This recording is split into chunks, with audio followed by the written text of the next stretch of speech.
Je vais commencer par vous parler des marchés boursiers américains. En fait, c'est par rapport à la baisse qui a commencé vendredi et qui semble se poursuivre ce matin.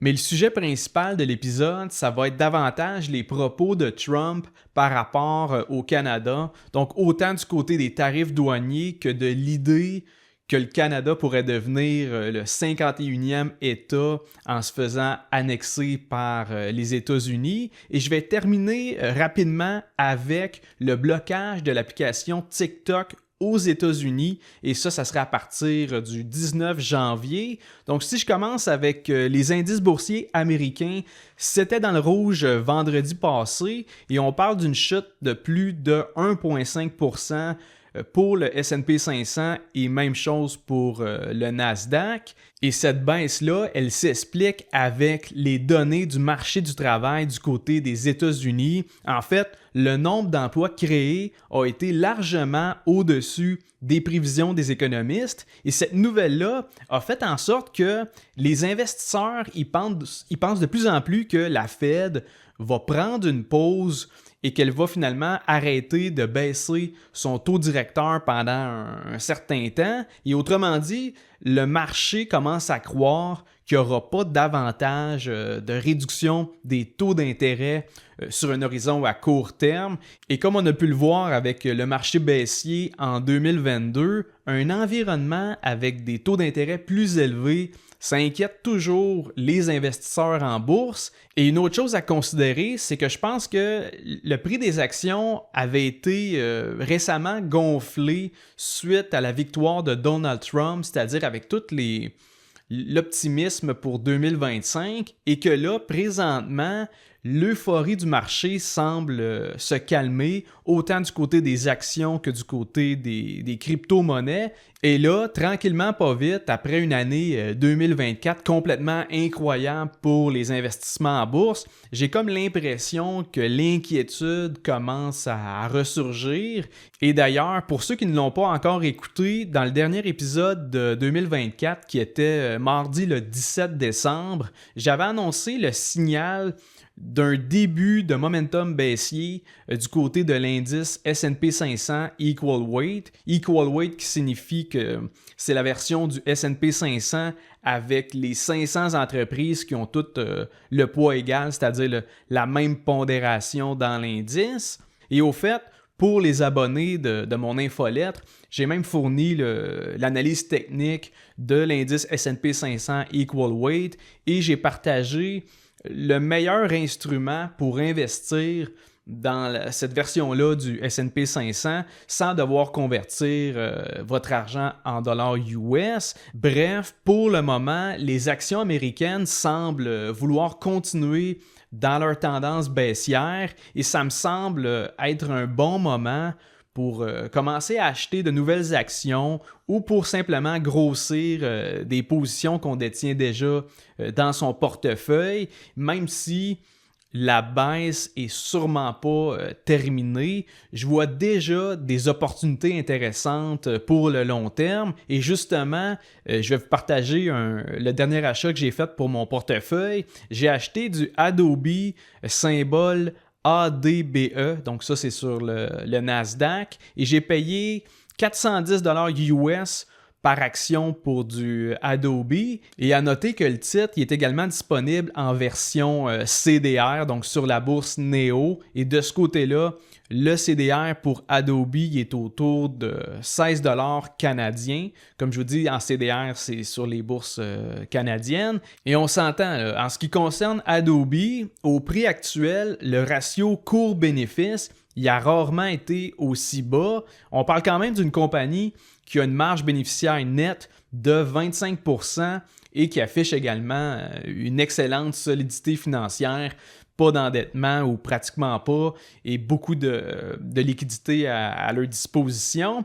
Et au dernier trimestre, on parle d'une croissance de 20% du bénéfice par action par rapport au même trimestre l'année passée. Et ce qui est drôle avec Adobe, c'est que je m'en voulais de ne pas l'avoir pogné à la fin de l'année 2022. Le prix de l'action dans ce temps-là, il était autour de 300 US. Donc là, vendredi, j'ai pas hésité à prendre position dans Adobe et j'hésiterai pas non plus à en racheter d'autres si jamais il y a une autre baisse de 10% au niveau du prix de l'action. Et tout ça pour dire que oui, c'est plate de voir son portefeuille dans le rouge comme avec vendredi passé, là, quand pas mal tout descend, mais c'est aussi là le meilleur moment pour commencer à chercher des deals sur la bourse. Donc, il faut savoir profiter de ces moments-là, justement, quand les indices boursiers sont fortement dans le rouge. C'est là qu'on est capable, généralement, de trouver des opportunités. Et si jamais la chute se poursuit, ben pour moi, c'est juste une autre occasion de prendre soit des nouvelles positions ou de venir grossir des positions que je détiens déjà à l'intérieur de mon portefeuille. Et tout ça, évidemment, c'est pour des transactions, des investissements à long terme. Là-dedans, dans un marché qui est plus baissier, c'est plus difficile de venir faire des opérations de swing trading puis d'essayer de dégager des revenus sur un horizon à court terme. Encore là, c'est pas impossible, mais c'est plus difficile du fait qu'il y a une forte tendance à la baisse. Sinon, comme vous le savez sûrement, Donald Trump retourne à la Maison-Blanche la semaine prochaine, donc lundi le 20 janvier, et c'est pour commencer officiellement son mandat comme 47e président des États-Unis. Mais ce que je veux vous parler aujourd'hui, c'est que depuis sa victoire en novembre, il parle de tarifs douaniers de 25%, il parle d'annexer le Groenland, il parle de prendre le contrôle du canal de Panama. Et de notre côté, le plus gros sujet de discussion, ça a été par rapport à ses propos vis-à-vis l'assimilation du Canada comme 51e État américain. Et l'idée de vouloir annexer le Canada, c'est sûr que c'est super divertissant du point de vue politique, là, dans le sens que, imaginez qu'il n'y ait plus de douane à traverser quand vous allez l'autre bord des frontières, ou imaginez qu'il n'y ait plus de dollars canadiens, puis qu'à la place, on fonctionne tout avec le dollar US, ou que demain matin, vous pourriez acheter une maison au Texas, puis déménager là-bas sans devoir obtenir votre citoyenneté américaine. Comme je vous dis, pensez à toutes ces possibilités-là, c'est divertissant, mais tant qu'à moi, ça ne va jamais se concrétiser, cette histoire-là d'annexer le Canada pour qu'on devienne un État américain. Et honnêtement, je pense qu'on devrait se calmer le pompon avec cette phobie-là de se faire assimiler par les États-Unis. Tu sais, le monde a peur, mais ils savent même pas pourquoi ils ont peur. Et on peut dire n'importe quoi à propos de Trump. Faut lui donner quelque chose. Trump, c'est un des meilleurs pour créer autant de panique à partir de 2-3 tweets puis des memes partagés sur X. Si vous voulez mon avis, quand il a vu que sa blague qui a créé tout un émoi, là, quand il a dit que Trudeau devrait devenir le gouverneur du 50e État des États-Unis, je pense qu'il a capitalisé là-dessus pour faire freaker les politiciens canadiens et visiblement, ça a marché là, parce que si on regarde le premier ministre de l'Ontario, Doug Ford, qui veut proposer aux États-Unis de leur fournir des centrales nucléaires pour les approvisionner en électricité, on est déjà en train de faire des propositions, puis Trump, il n'a même pas encore officiellement repris son poste à la Maison-Blanche.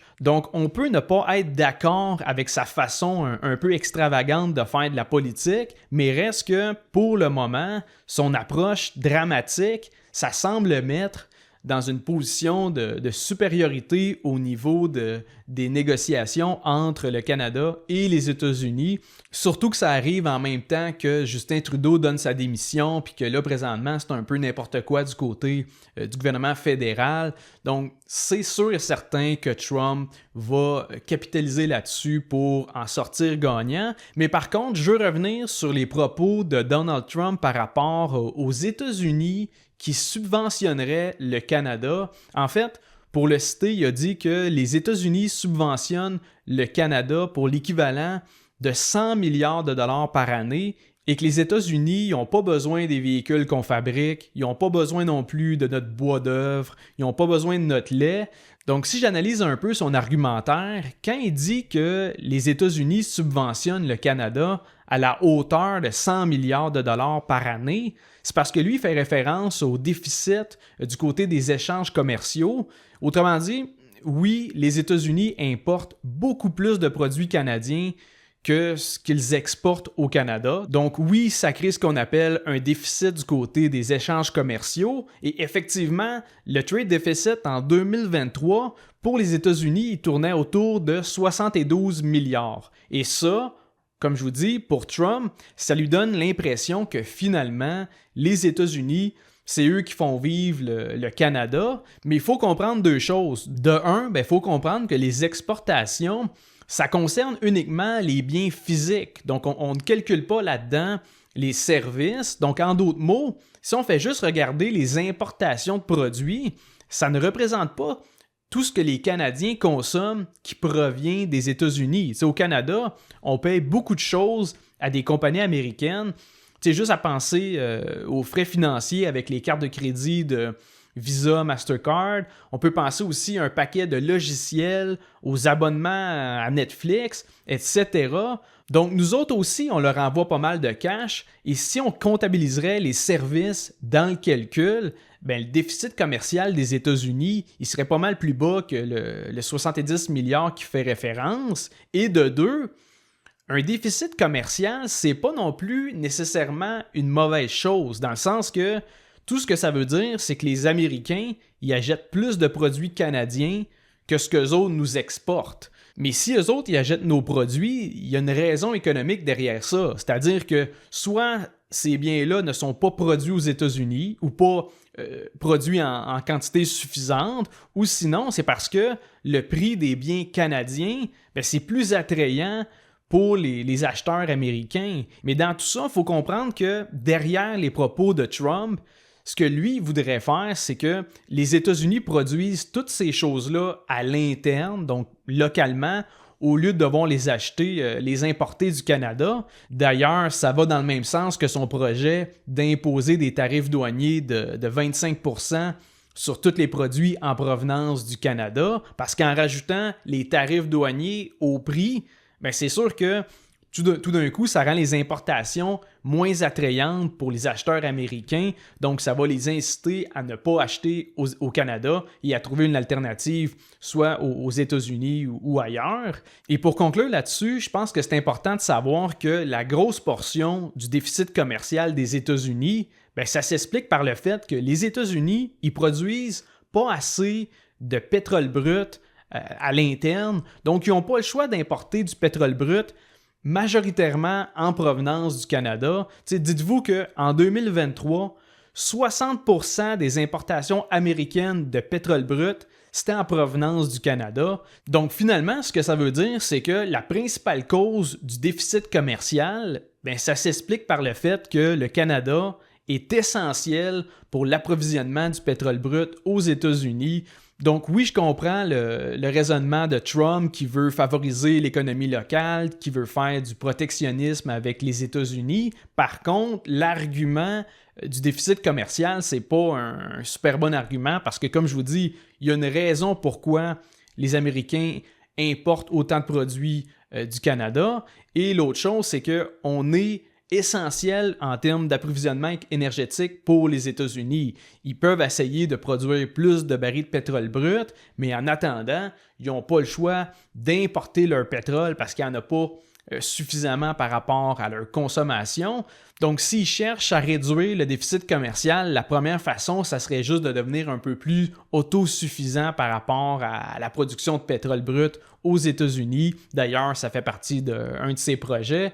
Et tout ça pour dire que oui, je pense qu'il va aller de l'avant avec les tarifs douaniers de 25%. Je pense que rendu là, il n'y aura pas le choix de se financer avec ces tarifs-là pour venir compenser la perte de revenus fiscale avec la baisse des impôts qu'il projette faire. faire. Donc, s'il reçoit moins d'argent du côté des impôts, ben, il va aller chercher l'argent ailleurs. Donc, c'est pour ça que je pense qu'il va aller de l'avant avec les tarifs douaniers. Par contre, l'idée d'annexer le Canada comme 51e État américain, je pense que c'est un peu dans sa stratégie de négociation. Je pense que c'est pour provoquer, pour amener justement des discussions puis amener des propositions. Et comme je vous dis, ça semble déjà marcher, sa tactique. Donc, on va voir la suite des choses une fois qu'il retourne à la Maison-Blanche le 20 janvier prochain.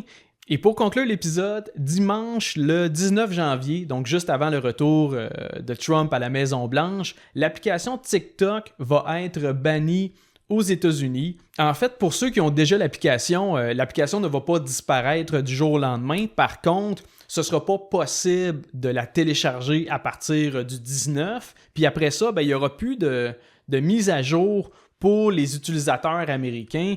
Donc, ça va rendre l'application obsolète au bout d'un certain temps. Puis ultimement, les Américains n'auront plus accès à la plateforme TikTok. Et évidemment, avec environ 170 millions d'utilisateurs sur TikTok aux États-Unis, c'est une bonne nouvelle pour Meta et Google qui devraient se retrouver avec plus d'utilisateurs actifs sur les Reels sur Instagram et les shorts sur YouTube.